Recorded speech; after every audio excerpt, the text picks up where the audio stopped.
Bridget, would you like to read the district vision and mission, please? Sure. Learn, lead, live. Success for college, career, and civic life. Engage all students in learning a challenging curriculum delivered through quality instruction. Very good. All right, please stand for the Pledge of Allegiance. I Pledge allegiance to the flag of the United States of America and to the republic for which it stands, one nation, under God, indivisible, with liberty and justice for all.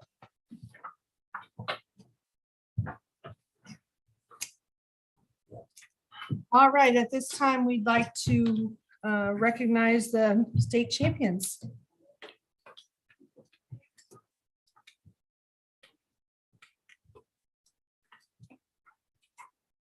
Yeah, more speech. They're shy, they're very shy. It's like 2 in a row. Come on in here. Can we do that?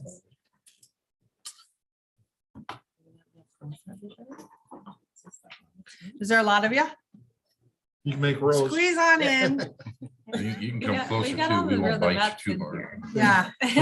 You guys can pack the front of the room. It's okay. Okay. That's cool. That. Coaches, is there anything that you'd like to say about the team? Either one of you?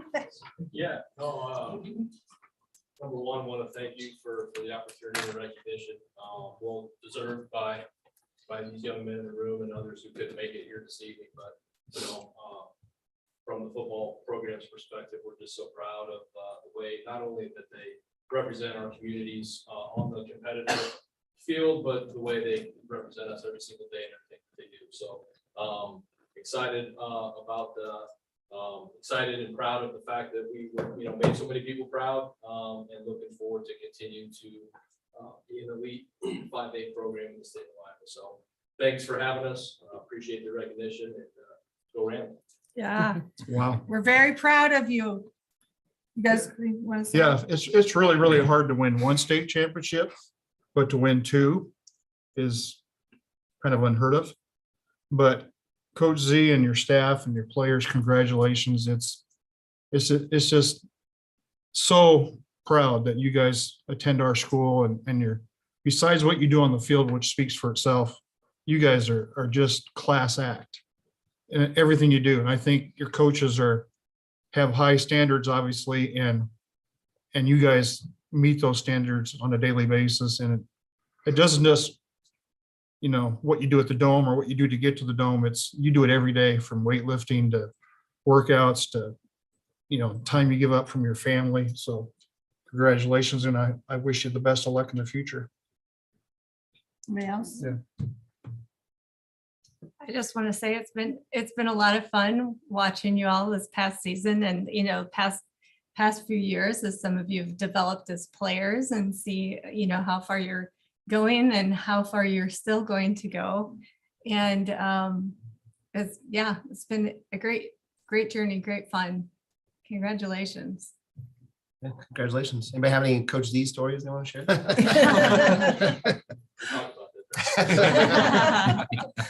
Or Coach Henderson. Wow, hey, I didn't offer that one.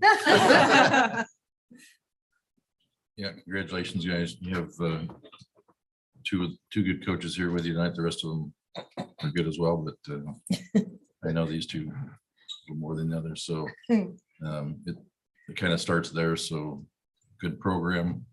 And, look forward to seeing what you guys do next year. How many's coming back next year? Everybody?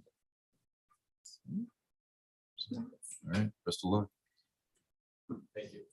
Yeah, congratulations. Thank I you. mean, Thanks. it's exciting to watch. I mean, everybody gets excited about Friday nights during the fall, and you guys are competing at such a high level. It's exciting to see that 2 years in a row, maybe 3. I don't know. One No game at a pressure. time, No pressure. but congratulations. Yep, thanks for coming. So the crew of you that is here, thank you.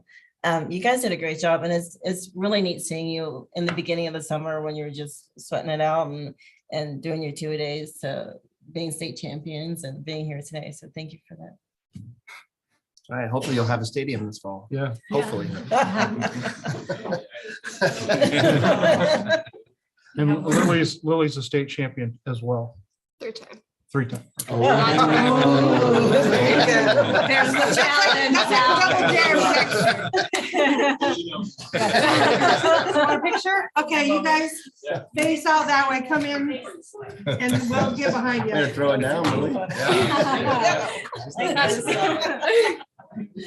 I got one more. She threw down. That was awesome. Yeah, Coach Henderson's gonna block you. I know, Yeah, right? you wanna stand on my You're just chair? so tall. Stand up on the hill. Oh, Brett's on his David Jones. I'll get on my tippy toes. I can see you, Lori. Okay, ready? Here we go. 1, 2, 3.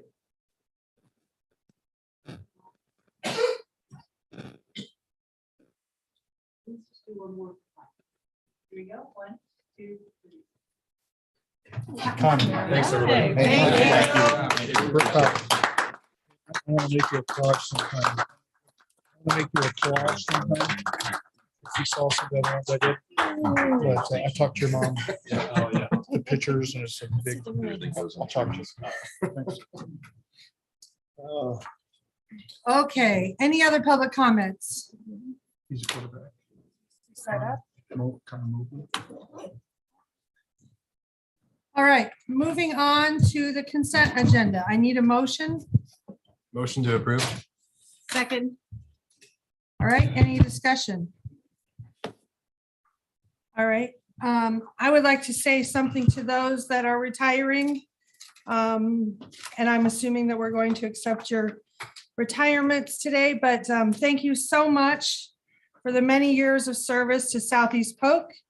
It is, I feel deep gratitude for all of you retiring, and please know that, as does the board. All right, Margie. Tom, Yes. Brett, Yes. Whitney, Yes. Lori, Yes. Rick, Yes. Bridget, Yes. Chad. Yes. All right, moving on to old and new business. Item A, confirmation of next meeting. We need a motion. Motion to approve. Do I have a second? Second. Actually, February 7th. There you go. All right. Ed? Yes. Yes. Yes. Yes. Yes. Yes. Yes. All right, item B, school budget review committee, SBR approval, special education administrative costs. We need a motion. Motion to approve. Second. Something to say? Real quick, yes, the dollar amount of the authorization is for $4,818 based on the number of students enrolled at the Woodward Day program. Very good. Any questions? No, thank you for that. Okay, thank you. Chad, Yes. Whitney, Yes. Lori, Yes.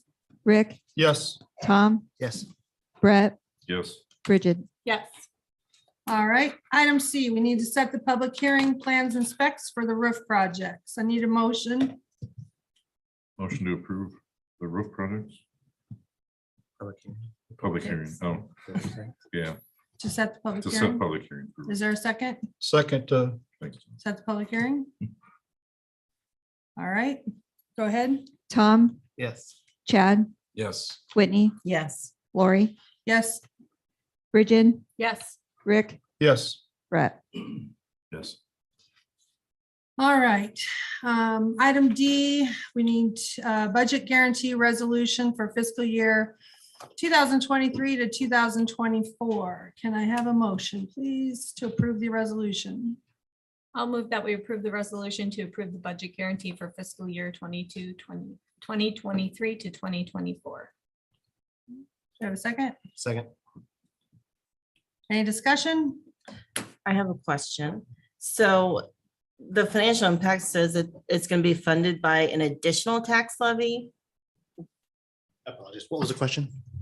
It says with the financial impact that there's going to be an additional tax levy in the general fund. Is that, has that already It's No. going to go into effect. Can you tell me about that? Yeah, so for the 23-24 school year, this just guarantees us if the legislators do not agree on supplemental state aid, that gives us 101% of last year's budget amount. So this resolution just allows us to do the 101% rather than staying at the 100%, should there not be a agreement at the legislation level. So this isn't an additional tax then? No, it's all part of the state funding formula, taxation, all part of the property tax piece of it as well. Okay, thank you. And we do this every year, don't we? We do. Yeah. Yeah, well, we started to, yes, Okay. Just because of the correct. Yep. unknowing of what they're gonna do. Okay. Any other questions or discussion? Margie? Brett, Yes. Chad, Yes. Whitney, Yes. Lori, Yes. Rick, Yes, Tom, Yes. Bridget. Yes. All right, moving on to item E, building substitutes. We need a motion. Move to approve hiring our building substitutes. Second. Thank you. Any discussion or questions? Thankful for them. yeah, I'm really thankful for them. I don't know if Mr. Horton can address this, but this is such a big need. Is there any reason why we don't do it the first semester of every year? Is it just not in our budget? Is it not in our budget to do it the first semester? This was investor funds, isn't it? Yeah. Yeah.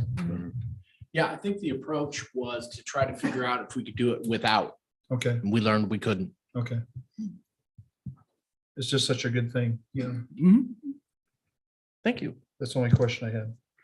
So All I right. have a question. In the past, we had a pool of kind of rotating and as it comes along substitutes. Are we gonna ever bring that back along with having permanent substitute teachers assigned to each building or? Our sub pool has never gone anywhere. It still Okay. functions and So we still operates. have that to Yep. back up if we don't have, okay, Yes. thank you.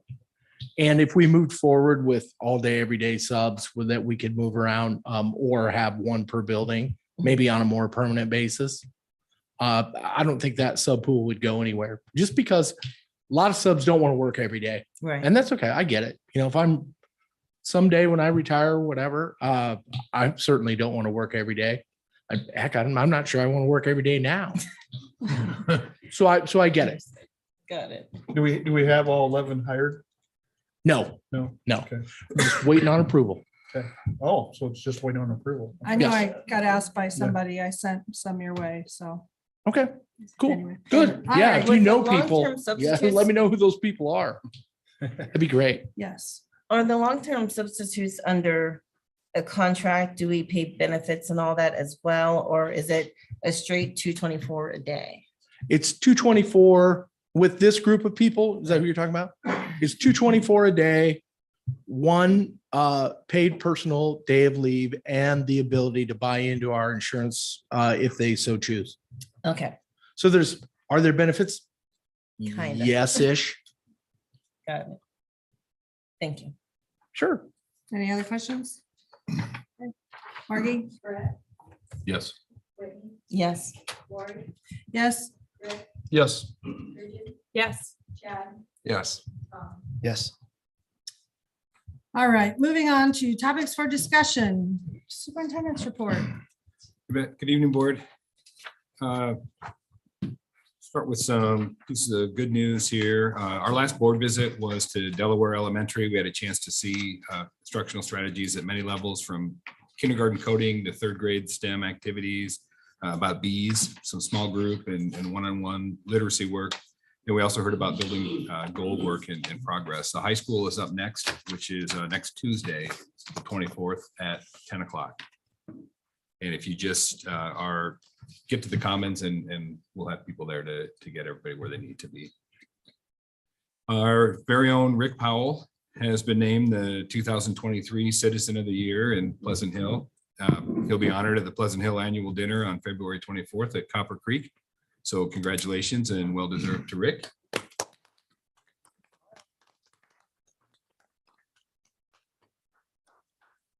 Monday, we had a great day of professional learning on the 15-day challenge. Our facilitator just kept remarking about the level of professionalism of our staff and the depth of work and the depth of conversations in the teachers' teams as they work throughout the day. And of course, we know that we have a great staff and we're proud of them, but it's always nice to hear it from somebody outside of the organization to just kind of reinforce that. We got to see some of our members of our football team tonight. A couple things there you probably have seen or may not.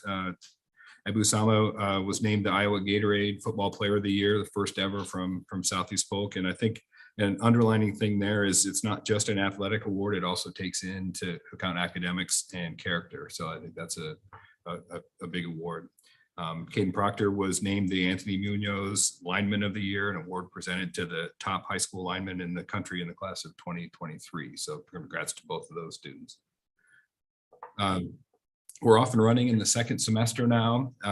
We actually hit the 100th day of school next week. So that's kind of where we are. It always sneaks up on us. Gary's going to talk about this in a couple of minutes, so I won't go too far, but I want to publicly thank everybody who immediately helped out at 4 Mile when we had a plumbing issue and a major water leak. Just incredible work, incredible response, and thank you. And kind of to finish up, we dodged the brunt of the storm yesterday and this morning, I think much to the dismay of the seniors. But it's early, it's still January. I'm sure there are more winter storms out there, so there's hope for you. Thank you. Oh, thank you. Moving on to monthly financials, Mr. Bacom.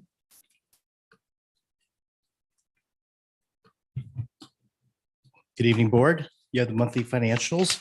The general fund, nothing really changed between October and December. They find pretty much lining up the way it was back in October. Revenues, expenditures, both up 5%. I think I typoed decrease of revenues. It should be an increase of revenues, 5%. The big area changes, if you see a functional point of view, is facilities and grounds, student transportation up, costs up 18.7% and 16.1% respectively. A lot more plumbing, electrical, HVAC repairs, and then diesel fuel costs up 70% relative to last year with our buses. Can you repeat that again? 70% increase in diesel fuel What? costs One more time? relative to our buses. All funds, revenues up 5.4%, expenditures up 13.5%. Other than the mentioned items, food service revenues continue to lack relative to last year based on the direct certs coming from the state of Iowa, Department of Human Services. Medicaid seems to be a timing issue last year to this year. You can see that pretty considerable bump between last year and this year.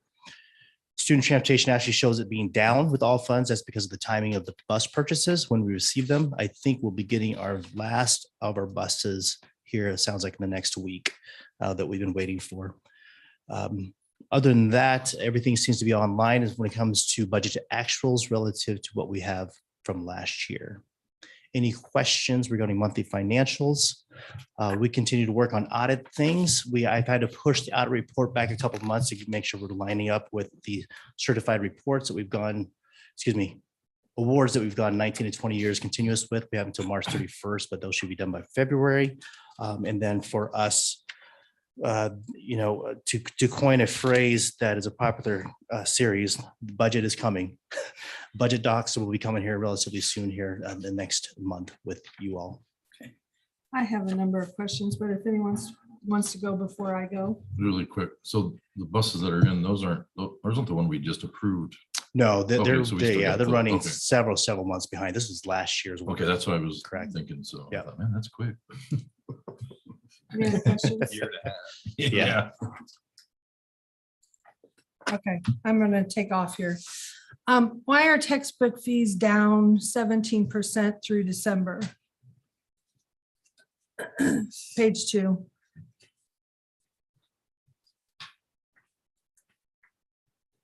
Oh, I was just reading the narrative. What's that? I'm sorry. Textbook fees are down 17% through December. It really is the number of students that have paid, number of students that have qualified for free and reduced. That's part of that piece of it. And also just the number of outstanding fees that are still out there. So there still could be fees, in addition to textbook fees, we have seen an increase too in the food service area as well as far as balances. Okay, and then we talk about interest earnings. Is there anything we can do with the earning interest, like I'm seeing astronomically incredible CD rates. Correct. We are going to get pretty aggressive with those things. I've seen them above 4%. So we're going to Yeah. get our bank has helped us out with the overnight rates to 1.5%. Our cash management will show we can probably invest a pretty considerable amount of money through June 30 now at a rate that's probably close to 4.5%. So you'll see that jump up pretty astronomically here soon. Okay. Okay, now I'm moving on to the funds. And you have mobile home listed here. And let's see if there's a page 3 on the all funds. Mhm. You've got for year 23, 177,159 and Yep. 22, 1,500 or 1,025.9% increase. What is that? Timing of payments from mobile home residents, if you will. Those are all monies coming from Polk County. So we just Okay. record what gets distributed to us. Okay, so it's just when it landed in our accounts. Correct. All right. And then my final question is, what do you foresee the next 3 years if the legislature passes the voucher bill? How will that impact us the first year, the second year, and the third year forward? Estimated, I know you Yeah. don't know the numbers. Yeah, so that's a little bit difficult to answer because we don't know the number of students that might move from our school district to something different than our school district. We do know, based on numbers provided through several organizations, it's not just the cost per student that we see when it comes to our state aid cost per student. That is, I think you saw in the governor's recommendation, there was a number of 7,598 or based on a 2.5% supplemental state aid increase. It's not just that number because we get money also and authority also for things like dropout prevention, instructional support levy, and also our save dollars or sales tax money. So it's to the tune of about $10,500 per student. If Kevin Bacon, the student here, sixth grader, chooses to go to a private institution or outside of our school district, that's $10,500 lost from our students, or excuse me, from our budgets to another pot of money. If you look at that and just simplicity's sake, based on the number of students this year enrolled, if 1% of our students move out, that's about 720 students. We're talking $7.6 million In just 1 year? in just 1 year. Okay. Correct. And what about if we look into the students already enrolled in private education? from our Yeah, districts? based on, again, some of the things that I've been on webinars and such for, it seems like there's about 14,000 students that would be affected based on the governor's plan this year, year one of the plan. 14,000 times that number, 7,598 is about $106.9 million. That's additional money to be provided from the state to this subset of students. In addition to that, if they do fund that, we as a district also count those students in our counts. We get categorical funding for that. That's $1,205 per student to about $17 million. So all in all, this is just year one. It's about $224 million all in for the state to fund that educational savings account based on the numbers we've seen from the different groups that are out In the there. first year. Correct, in year one. So, but our impact in the first year is around 7.6 million, 7 point, ballparking 1%. if 1% leave, correct. And we don't get a hit for those already enrolled in private education. The first, We actually get a bump of $1,205 for each one of those students. that's already gone. That's already gone, Okay. correct. Yeah. Okay. The numbers you may see floating around in publications or the newspaper media. Over 4 years, if this educational savings account program goes through, years 1 through 3 being full, then the fourth year, the number is, I had that written down, $918 million cumulatively over those 4 years For the state. from the state going to the educational savings account program. Because the first year is free and reduced eligibility. First year is all kindergarten students and those that are below the 300% federal poverty level. And that's about 1,468 students based on who's enrolled in non-public schools currently. So we really wouldn't know an impact until year 4 when it opens to everybody, right? We could see an impact next year if people But I mean, choose.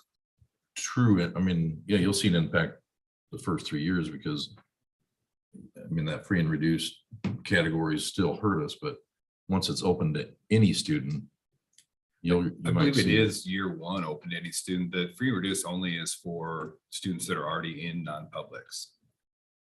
For those, I believe it's not just kindergarten. I believe it's K through 12 right from the beginning that are in public now if they wanted to take an ESA and go to private. As long as they fall below that 300% poverty level. I was thinking, yeah, that's where, Yes, so that's year one. Year three is everybody. So we could be impacted I know this is not fixed. Mhm. We could be impacted each year, 7.6, just at the bare minimum potentially. So the 7.6 was just a figure, if we were to lose 1% of our Right. student. If we don't enrollment. lose 1%, we don't lose that much. Yeah, I think the understand. better way to look at it is if our student that is currently enrolled today leaves for a non-public school, we'd be out about $10,500 in funding Per for that student. student. correct? Depending on how many, and how long would it take you to know that? Like not till after the October number next year? If you're electing, if it passes, the election, I think for a family is they can elect through June 30. And we, based on our certified enrollment and based on our budget process, we count students in October, like you mentioned. That October count isn't for the 23-24 school year, it's for the following school Right. year. So it affects us as far as students in the next year. The funding we don't receive until the following year, or we're not affected funding wise until the following year. But it's going to impact our budget right out of the gate. Oh, absolutely. Yeah. So Not only, we could end up having to cut in the fall of this coming school year. we could, depending on the extent of, yes, the number of students leaving. I think from a more global standpoint, my concern and my colleagues' concern is, this is a pot of money that is new to the state of Iowa. This is the pot of money that, traditionally public schools have received 40+% of. So now this is going to something different and not to public schools. So that's more of a bigger concern. And part of the governor's recommendation has to do with tax reform that also affects public schools when you talk about the uniform levy and how that impacts us as far as Southeast Polk. Right. And the discussion this year of property tax reduction also is going to drastically impact our revenue, correct? Yeah. Because Yeah. Yes and no. Okay. And we can get into the budget. I don't want to go too We can deep get into tonight, budget, but but I mean. I'm there's- just saying, I see lots of negativity and lots Can- of there- financials for this. There is a property tax reduction which shifts the burden currently in the current formula to state aid. And property taxes, we have a little bit of control over right now. State aid, we don't have very much control over. can we, when are they supposed to vote on this? I believe it's through committees. I think it's making its way to. The floor on Thursday next Yeah, week. So sometime it next passed week, on a possibly. subcommittee 2 nights ago. Well, actually, it passed on a subcommittee we won't- yesterday yesterday. afternoon. So we don't Yeah. have time. What I was gonna ask is if for our next meeting, we could discuss this in further detail and have. So we don't have time for that. I think it's down, I think it's down. the They're road from gonna do what legislative they're gonna session. do Yeah. next So- week. So I did ask the speaker if he could give us bullet points. And he said that he would get that to me. Whenever I get it, I could send it to Dirk and Lori, and you can do what you want with it. I do have some bullet points already, and I have some questions for you as well, if you're done. Yeah, go ahead, because I may have some questions. But I don't want to.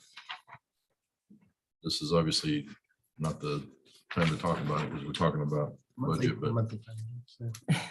Well, can we, so my question was, I mean, Lori did ask how much we would lose, and that was 10,000 and change.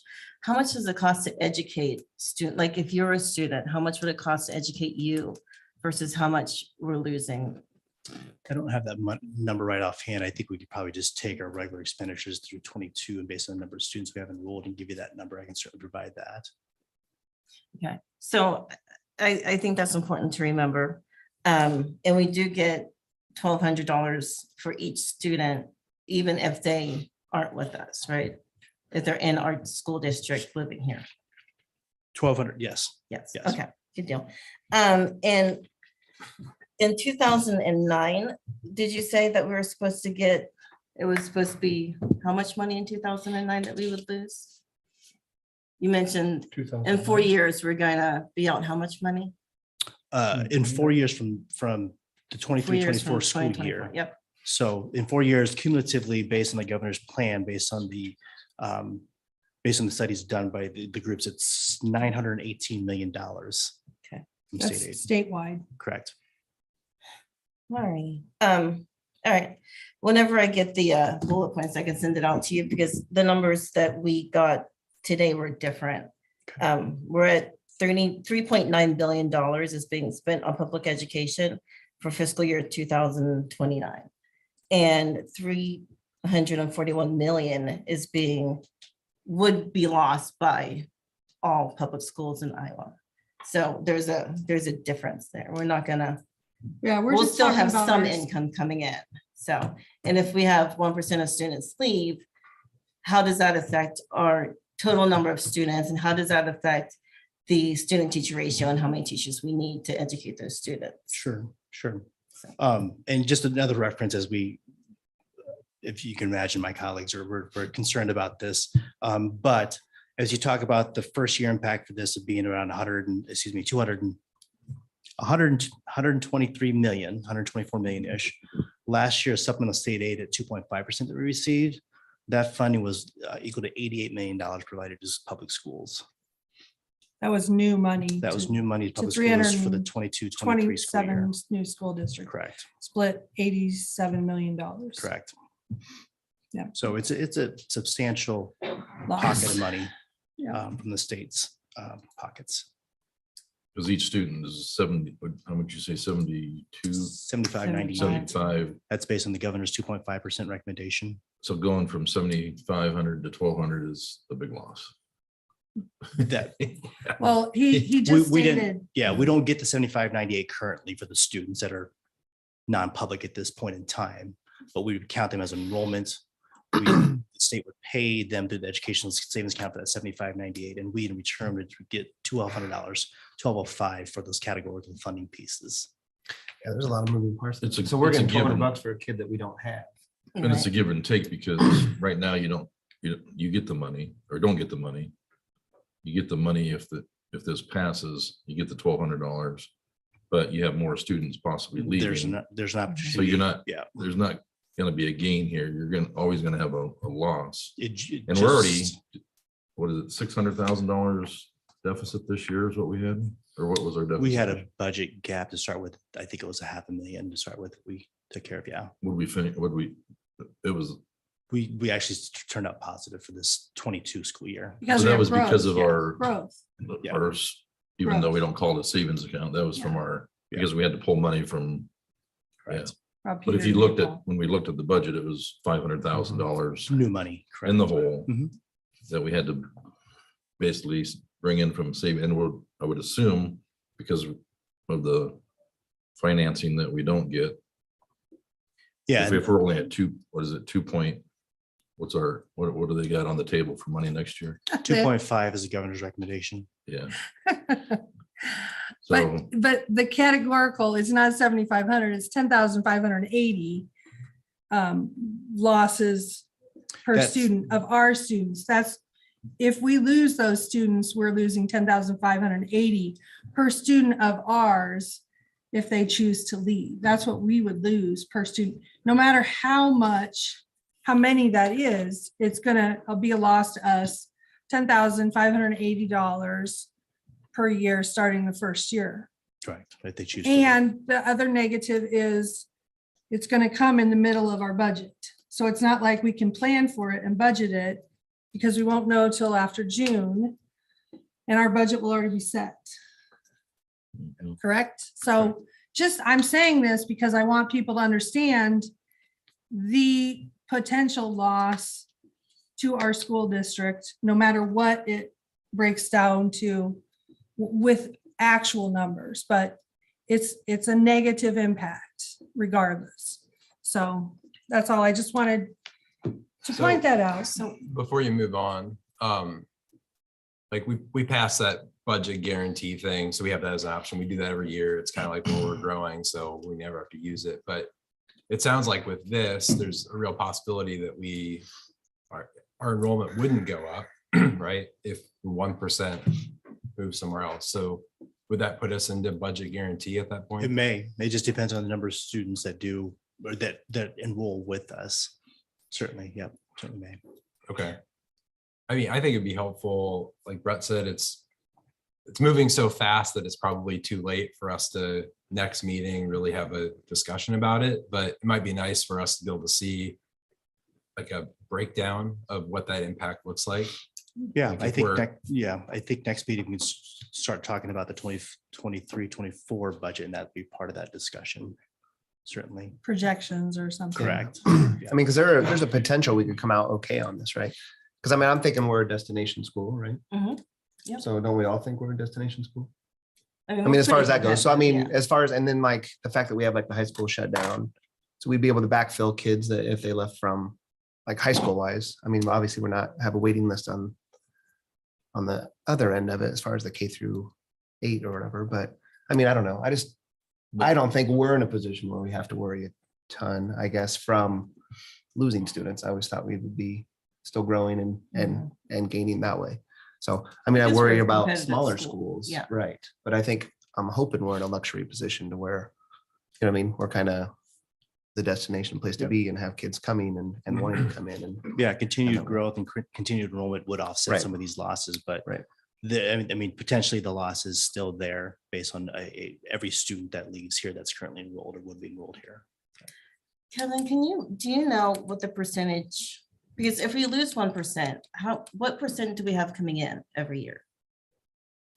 We were up, I forgot what the percentage was, we were up number of students, but we were- 187 students out of 75. So it might end up being close to a wash if we have students coming in and maybe the same amount of students going out. And along with what you said, Tom, is that I can't see a whole lot of students leaving Southeast Polk. You know, I could see them leaving some other schools, but we're a very competitive school. But do you happen to know, because the money in the ESA, whatever is not used by that student after they graduate or by the time they turn 20 reverts back. Do you know when that comes back or how that comes back or which fund that hits? I don't know if I've seen anything on I that. don't think it comes back to It goes to us. It state. goes back It to goes back to general It goes back to the general fund. state's fund? general. Okay. yeah, Okay, it so doesn't it goes come back to the us. general Isn't fund. it Okay, when they graduate or they hit age 20? age of 20. Age 20, correct. Mhm. Thank you. I'm going to move us along. So, Well- thank you. Lori, Yep. and only because this is financially, Okay. otherwise I'd ask for a special meeting to discuss this, but if everybody's okay with it, to continue on, but how does open enrollment going to impact this then? If the governor opens up this, anybody can go to any school, we have people coming and going, and we have limited our open enrollment in 6 through 12 for a reason, because we don't have the room. And that's an impact that I think people are forgetting about, that we don't have the room in certain buildings. So yeah, we are it is nice to say that we are a fortunate school district to people want to come to us. And where we've had to close it down and now people can't. And there's people out there that do want to come, but where's the money going to come from to add more staff anyway? I mean, so you've got implications on both ends where we have a little bit of a control as the system runs now, to where we lose full control from the way I see it.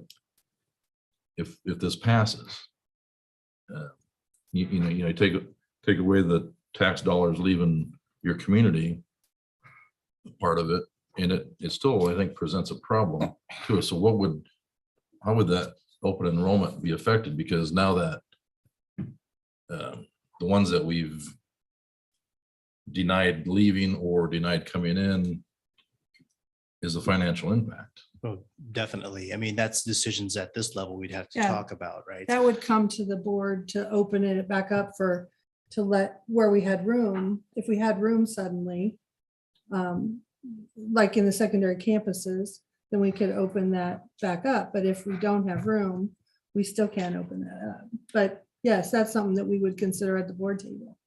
Yeah. That's something we have control over. No, I get that, but that's a financial impact. So I guess if we can, and no disrespect to you, Whitney, but I need to hear from our people, not the Capitol, because we already heard from what the Capitol wants to do. We're not hearing from what it's actually going to do to the people that are managing our money. So I'd like something that maybe in writing that you can get out to the board and to the public for one, because we got to protect our stake in this piece. Which is so why our voters know exactly what's going on for Southeast Polk. Yeah, which is why I asked, because we're in a meeting on YouTube. We can sit here and say, well, this is not going to impact our district, but it's Iowa education, period, public education that we have to protect. Yep. So we have to go outside our borders a little bit. And I think you're the money guy. You need to tell us what the real Sure, impacts sure. are going to be. We can tell you, again, I can tell you the impact of based on the number of enrolled students that are non-publics today, that we've talked about that today, but not knowing who would leave Southeast Polk for this particular program or who would be coming in because of the effects of the program. I can't tell you exactly what's going on with this, and not to be misleading you, the 1% example that I provided, I'm not suggesting that 1% of Southeast Polk students are leaving. I was just providing a figure based on a 1% leaving, that being that $7 million figure. And which is why that breakdown of $10,580 per student, you could play with those numbers times 50 students, times 80 students yourself to give you a ballpark in any scenario if you wanted. But the number for us is $10,580 per student. So before anything else, that's what you need to pay attention to. Even if only 10 people leave, that's where we're going to make up the difference from that number, however many that is. So, and yes, he's just projecting. Thank you very much, Mr. McCon. All right, moving on to Mr. Haynes and Building and Grounds. He's ready. Look at him. Good evening, members of the board. I'd like to bring forward an update of what we do and how we've done it and what we've been through lately. We'll start with the one where we had the water leak at 4 Mile Elementary. If everyone had been there, you'd been very impressed to see how it was handled, not only by buildings and grounds staff, but the teachers, the principals, everybody in that building took turns at moving things in and out, and it helped a lot. We basically, by the end of the first day, we even had the carpet removed from the rooms and we're drying them out, and we sped up the drying period of time by a day at least, so we can start putting carpet back in those rooms. So essentially we had them back in their rooms in 3 working days. So it went very, very well. Yeah. Putting the finishing touches on it now, but they're back and functioning. So Is that an insurance thing? And are they going to cover the full cost of it? yes, full cost of what's covered, what was damaged. Okay. Mhm. Was this like the third time for that type of, this is the third time they've had that happen? We've had that happen 3 times over a period of time. And I gave the adjuster of the valve that failed this time. And we had another valve in the past that had failed that we still had. So we have that one for his use also, so that he can go back and subrogate. I think it's some of the last ones we put on bottle fill stations that have failed. I don't think it's district wide. I think it's just the past few that maybe had a glitch in them somewhere. It's not much to them. It's just a little wire spring clip that holds that in. It failed, it popped out, and water was free flowing. Yeah, that's why I was wondering if we've identified the problem, we can kind of maybe proactively attack some of the other ones, or you know what I mean? If we Yeah. have any more, if we identify more of those fittings and kind of do We that. haven't had many, but there's been a few. And then he has that product. He's going to follow through a subrogation to reimburse us for reimburse them for our losses that they're paying. Awesome. So it was a great environment. I've been proud of everybody involved. After each event we have like this, we had it when we lost the roof at the senior high and had the water problem there. Everybody jumped in, everybody did a great job. After each of those events, I have meetings with the key people that were involved in that.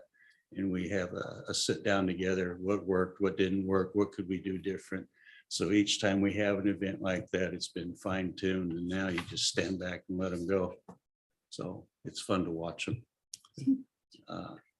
They're calm, cool, and collected. So I'm proud of my people. Good.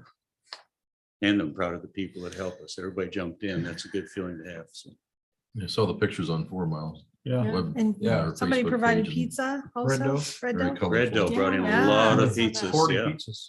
Yeah, Mhm. for nothing but good things about your crew. Thank you. We're proud of them. Then we've had the snow removals. It's been a great winter. Yeah. Winters are never good, but this is a great one. What is that? 2 snow removals? Two, yeah. We've That's had more, pretty we put affordable. down more ice melt than we've done anything this year. Maybe we can make up the cost of transportation expenses, gasoline by only a few snow removals. I'm jinxing us right now. I'm sorry, Gary. You probably could. Diesel prices just went up, Lori. Way to Yeah. go. So, you know, 70% increase. Yeah, it was a different type of snow this time even. It was a wet snow, heavy snow. So it pushed easily. And as soon as we removed it, it was melting. It was 34 degrees. So that helped a lot Yeah, for it did. this morning's travels. And they did a great job too.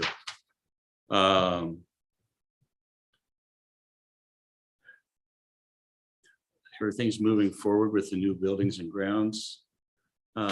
Maintenance and grounds building that's going to be constructed this spring.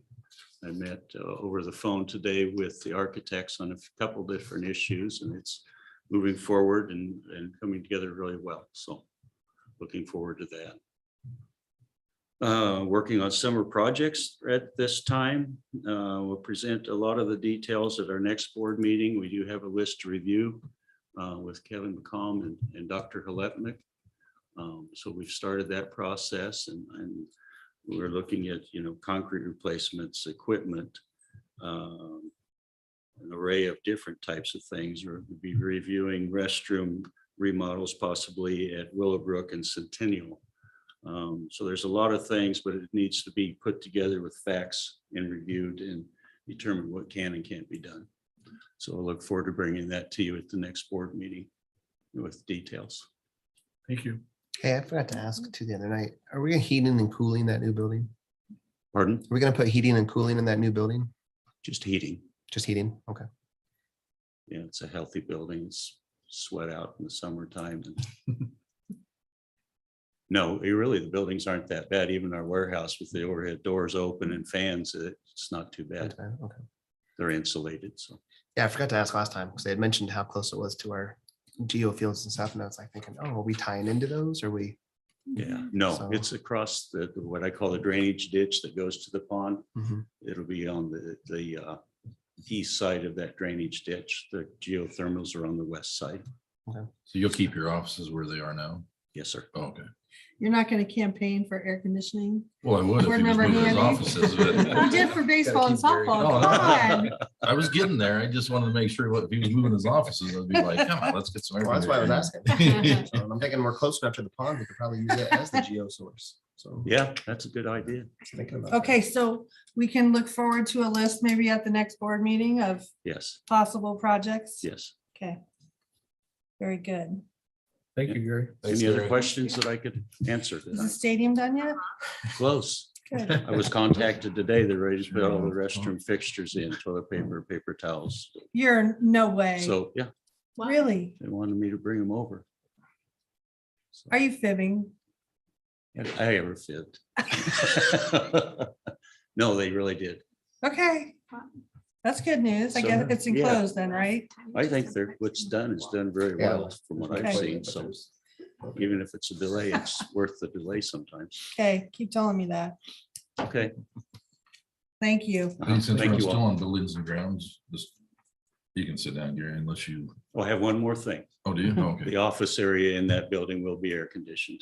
Oh, That'll sweet. be In the their- new? They'll have their computers and so on in that. Oh, yeah, they probably would want those Yeah, air conditioned. other than that, no.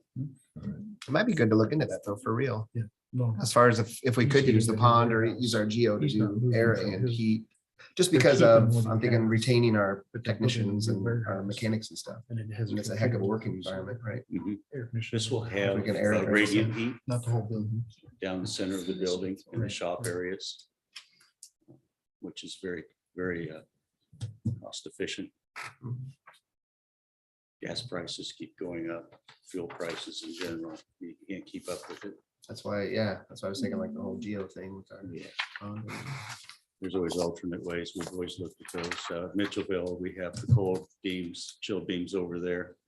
Couldn't do the geothermal, but we use this as a second to it.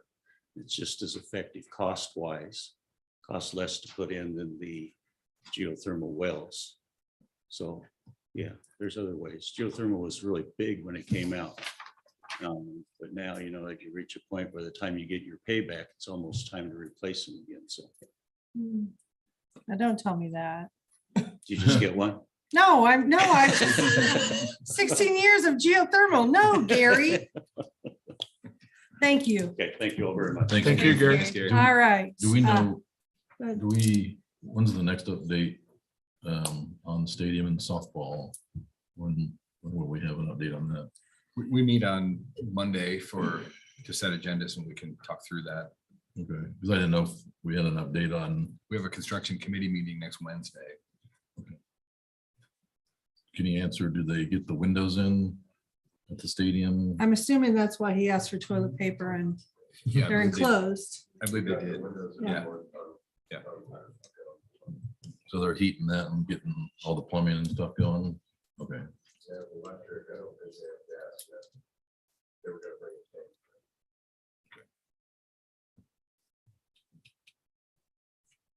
Joellen's up. Hello there. Good evening, board. Happy to be here tonight to talk to you about a proposed project down the road for some of our skilled trades work. As we continue to expand our college and career pathways, we know that in some of the building and construction projects, it's a bit of a challenge right now as students will begin work on something and get it ready to go, but then they have to tear it down for the next class to come in. So with the looking at some of the future projects at the district and some of the areas that are available, Daryl Butcher, our college and career readiness coordinator, has been working with our community partners and some of the teachers at Southeast Polk to propose an area to support the skilled trades. And he's here tonight to share more about that project. Thank you. Thank you for having me. Dr. Latham said I had 90 minutes, so I'll try to keep. it. That's Okay. that's a no, Mr. Butcher. So yes, we have been fortunate enough to have a community that supported us with looking at a Southeast Polk Skilled Trade Extension Center. Are you my band? Keyboard is?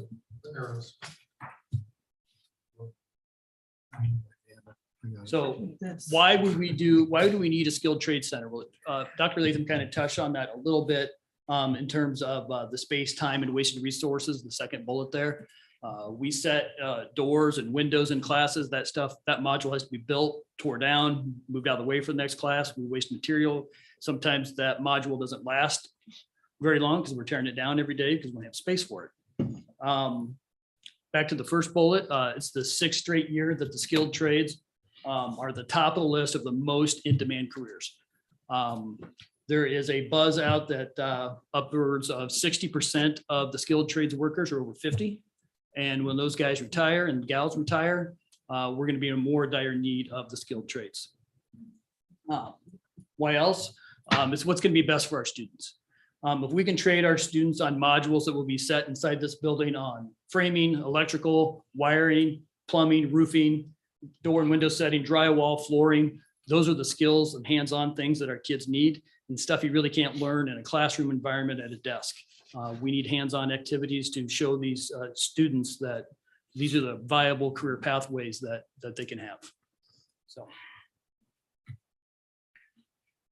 Better news than Kevin Bakam's news. This project is totally funded by the community. So no school dollars will be put into this capital gains project.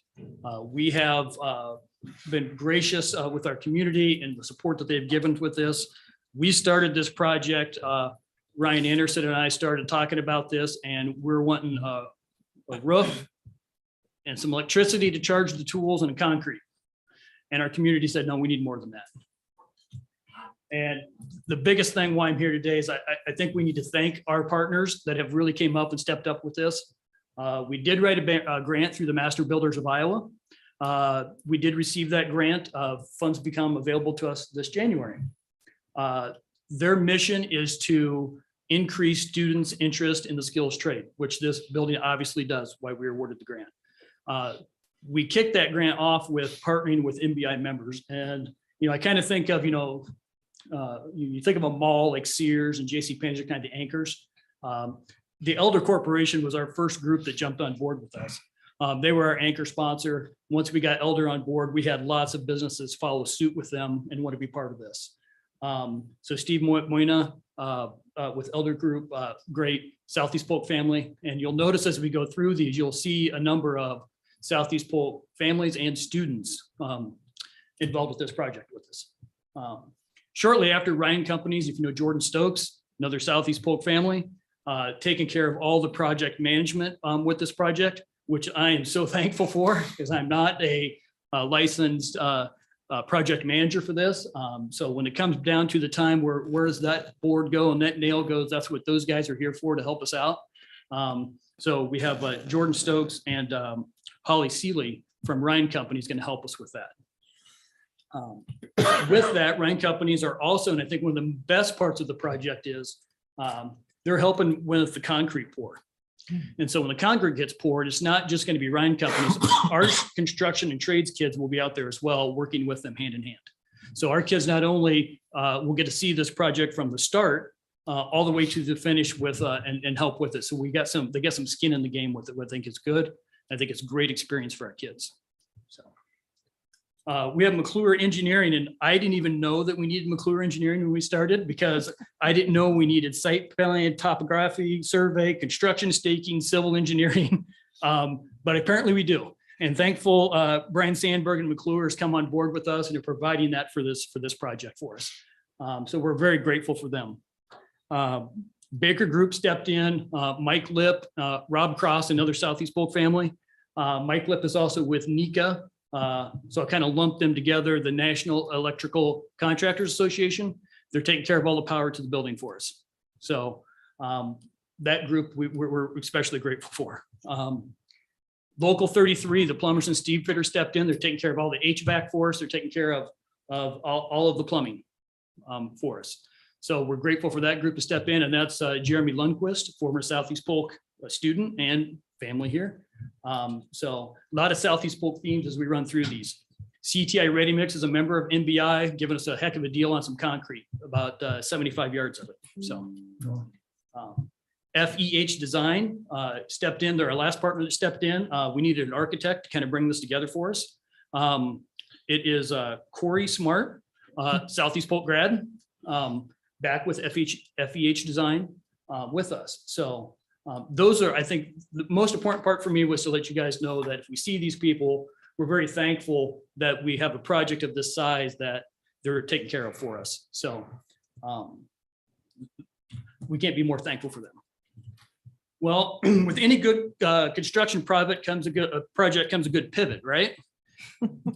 This building is at the 2123 Northeast 80th Street, just north of the high school. Our original plan was we were going to renovate this building into our skilled trade center. Our architect said maybe not. So there's some issues with the poles maybe inside. So as of yesterday, we started pivoting. We talked to some more folks. So instead of using that, we're going to build that right next to it. And again, no cost to the district, Mr. Pecom. So we have the funds for that. So just another great opportunity for us. And so we're still exploring all avenues with this building as we go through it. But it will have, new concrete floors, insulated, walls, ceiling, new doors, lighting, security system, Wi-Fi capabilities for our students. We'll have a classroom area inside of it, new driveway, HVAC, restrooms, everything with our students. And with that, what are we going to use this for? Well, we know two right off the bat. We know our construction and technology class will be in there. That's right in their wheelhouse. That's part of that class. They'll be using the modules within there to teach students first semester, and then second semester, they can go out and actually do those jobs in real life. Our other class that we'll use it can be our electronics class. They do residential wiring out of there. So instead of setting all these modules up with residential wiring, we'll have them set up. They're already showed up, set up for us. We don't have to tear anything down. They're always there for us. Other things that's going to happen from this, we have some great things on the horizon in regards to quality pre-apprenticeship programs and quality registered apprenticeship program opportunities. This space gives us the opportunity to be able to go out and really work with our community members on what those options are for our students. Also increases our opportunity for collaboration with local businesses. The local businesses, even though they may not be funding this, are really wanting to be part of this and helping our students and learn from them their skill or their craft. So we're excited to be able to open up that opportunity as well. So with that, if you have any questions about it, I'd be more than happy to answer anything for you. I have some questions. Yeah. When you're back in class, could you just provide us the contributing members and contact information? Maybe we can send them a thank you. Absolutely. Okay. And maybe work with Jean in here? Or she wasn't here. Maybe work with Jean on that. Jean might be a good person I can work To with get on all that. the, Yep, okay. absolutely. then- Because that list is also growing. And so I'm going to guess that's not our only people. As we move forward, there's going to be some other people step Yeah, up. So, yeah, yeah, so- absolutely. We as a board send them a thank Yep. you. Also, how much was the grant you received or will be receiving this month? Our Master Builders of Iowa grant was just over $86,000. Okay, very good. And then can I just say, you are very much an overachiever. Very impressive. Thank you. Mr. Butcher. Yeah. Those classes you have listed, the construction and technology class and electronic class, about how many students are we talking there? Construction and technology class is about 15 first semester, 10 or so second semester, depends on who graduates early. This year I looked at the request already. Construction and technology class has 20 requests, and we're not done finalizing schedule. So that number will twist a little bit, but the number's up a little bit for that class. Electronics class, that's a great question. Mr. Pettit, best guess. It's capped at 20. Sometimes we have. Is there just one section? There's as many sections as we can staff with all the other. Yeah. So. Yeah. I think what we'll find is as we have this opportunity and we give these registered apprenticeship and pre-apprenticeship opportunities, I think you'll see more kids come towards that and go, I was oh, gonna ask that. With how the do new we- facility would attract probably some new students. I think so. Yeah. Yeah, it's kind of like the Field of Dreams. Right. Yeah. Right. That's great. Thank you. So with the pivot, was there any contemplation of like putting it on campus? Like moving? Yes. All areas I are can answer being, that one. all We areas are haven't being talked about it. explored. And so those are things we'll work with our project manager, because some of those things come out of my wheelhouse. Okay. And so I bring that back to that group. We have that great team of the people that we just talked about. Very knowledgeable on where we can and can't build, what's easier for utilities. I'm learning something every day about construction. I never thought I would know. And I can talk about things with construction and I have no idea what I'm talking about, but I know I'm right because that's what they told me. So So there is a possibility then. We're it's, still yeah, kinda looking- I would say okay. everything's on the table in terms of that. Okay. We're still in the planning phase of this, so we very well could, what we do know is that money's not the issue. Yeah, this And is, that's the important It's part. covered. this is fantastic. Right. This is like Yeah. super cool. Right. So. I'd like to see it. I think it's great if it's close to the campus, but logistically, transportation. Yeah, class absolutely. schedules, all Yeah. that. Yeah, because our Safety. current location right now is about 2 minutes if you hit the lights, about 4 minutes if you don't. Because it's. Oh, on yeah, the- it's a good on the location north. for what it is, but Yeah. yeah, if we could throw it on, I'm thinking like We don't have behind the to- baseball field or kind of Yeah. whatever, yeah. Right. Yeah. It'd be So, fantastic. Like I said, all those options are on the Yeah. table. If you had asked me this question Monday, it would have been a different answer, as you know, with construction. And we found out some more details about the one we were looking to renovate. And we're like, in the long run, I think we're better off not renovating. We also save some dollars that way too. Not renovating because some things we didn't have to fix. And there's some things that we didn't have to add because it's a new construction. So. Yeah, I think it's awesome. I mean, Yeah. super awesome. And I get excited when we have kids that, I mean, can go and like build stuff for us too. And the fact that they get to have a hand in building their actual facility is Absolutely. super cool. I mean, Absolutely. hands-on, awesome. Yeah, I guess knowing that you have to pivot, it'd be nice to not have it there because not knowing what our layout of future building there is it in the right spot? How will it work? And Right. um, Which really opens up some opportunities now that we're not renovating that one. Because when we were renovating it, it's got to be there. But now that we have some open options with that, I think that's something we'll go back with our partners with and say, is this a better option for us? And they'll be able to assess that for us as well. So. Yeah, nice work. One more question. Yeah. And I hope the answer is yes. Are there Yes. some females in this program? Yes, I know there's some females in our electronics program. There have been some in the construction and trades. I don't think there currently is, I haven't seen. But I don't know, we have a lot of welders that are in that. Right. And Mr. Pettit could probably talk more to this. We do have a female industrial tech teacher now, so I'm hoping that kind of helps Yeah. bring some of that on board as well, because there are some viable career options in there. In fact, if you talk to Jeremy Lundquist at the welders, he said women make the best welders. They have a steadier hand, they're more patient. So yeah, we're always looking for that. In fact, our female welders placed third in the competition down at the local 33. So Wow, we'll have those recognized next meeting, maybe? yeah. That is Stay super tuned. awesome. Brindley, you have any interest? Do you have any open schedule? No. I think we more- work I more lied, with one Lily more. on the college fair side. I think that's where she's looking at. Yeah. I lied, I got one more question. I'm sorry. Yeah. You just gave a great presentation to us. Thank you. And maybe this is for Mr. Pettit, but how are the kids going to know this is all happening? I mean, the ones in the class are going to know, obviously, but if it's going to attract. I think you'll see as we get more details, as we get this Yeah. budget nailed down, as we get more particulars to it. Yeah. I think you'll see more communication out about this. And especially the kids are going to start talking about this, Right. especially those who are involved with it. And so we'll see more and more of this as we have more details towards it. Good, good. Yeah. And we Thank could you. put Steve on the TV in the high school. Tool belt, hard hat. Perfect. Did you say what the timeline was? Beggars can't be choosers. That's what, they asked me what our time was. So, if Elder says this is when they're going to do the excavation, that's when we're going to do the excavation. A lot of it turns on the process and how we turn out. Like, as you know, with any construction project, where are we at right now? Permits, civil piece, what has to be in, what doesn't have to be in. So we're still trying to get that feedback from Polk County in terms of what they're going to require.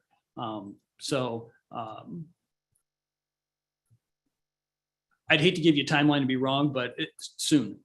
Okay. Yeah. I have something real quick. Sure. When it comes to your question about how our kids are gonna know, Mhm. every year we have a program study review. We communicate that with our ninth grade kids. They build their 4-year plans, and then during advice, we kind of review the new opportunities that they have. So with this facility, additional programming that we're gonna have in that facility in our high school, every year there's kind of an opportunity for them to work on new things. So Good, good. our ninth grade person, our teachers do a really good job of highlighting the CTE area, especially with ninth grade students during that time. So extremely confident that our kids will know about what they have. I think the other thing you'll notice too is that depending on where the location is that we settle on, if it's on 80th, kids are going to drive by that every day. If it's near the school, kids are going to drive by it every day, and they're going to notice that, and they're going to see that and go, what is that? And so just that alone, I think will attract some kids to it. So. Yeah, I think a sign sponsor would be great. Yeah. Good call. Got it. All right. Any other questions? No, just thank you. Thank you. All right, thank you. Appreciate it.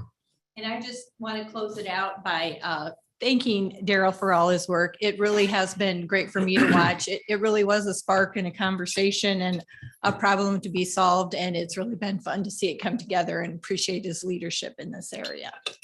Thank you. Thank you. Can I get a motion to adjourn? Motion to adjourn. Second.